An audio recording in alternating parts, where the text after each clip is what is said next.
So it just seems like yesterday we were talking about all that slush. Well, with these drops in temperatures, just look down here. All those snow piles are just rock solid of ice.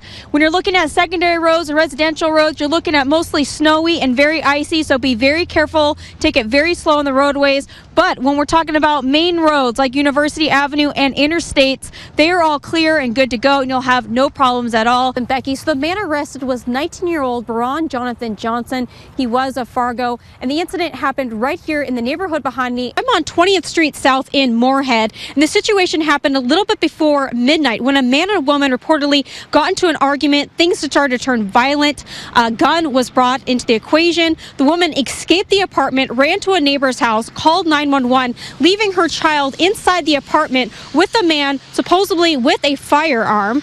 When police did come out, you're seeing footage from earlier. The SWAT team also came in. A Bearcat was also involved.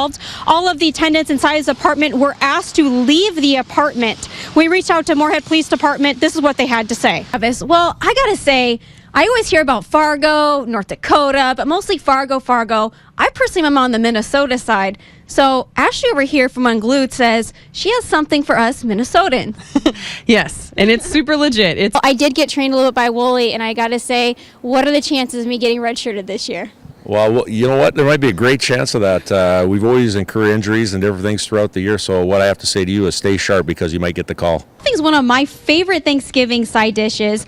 But now we're going to forget about the bread, right? So why is bread a bad thing? The water may be flooded here in the ditch, but had it been in the field behind me, these beets would have drowned and then later rotted, which would have been a loss of profit for the farmer. That's right. Overfeeding your pet could come with some very serious dangers. I met with a 2-year-old Mastiff who's an example of just that.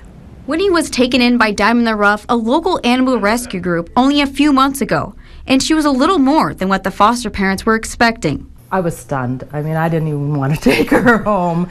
It was like just too much dog. The Mastiff tips the scale at a staggering 240 pounds. Because when we first got her, she could hardly move at all. So it was a little overwhelming at first. Winnie had her fair share of challenges, adjustments to the home, such as adding padding on hardwood floors. We'd get her up and then she'd walk 2 feet and sit down again. And it was like, don't sit down. Or else she'd sit in the threshold of the door. So of course you couldn't close the door, and 8 below it gets a little cold, so it's like, oh, we can't do this. Well, walking off the weight was half the battle. So the foster parents got creative and made these walking paths. And the motivation was food. From all that extra weight, Winnie had one knee that is a little bit arthritic because of all the stress of the heavy lifting. The awareness of, what you feed your animals and how much you feed your animals is important because, just like people, if you eat too much of a good thing or a bad thing and don't exercise or burn it off, you're going to put on weight.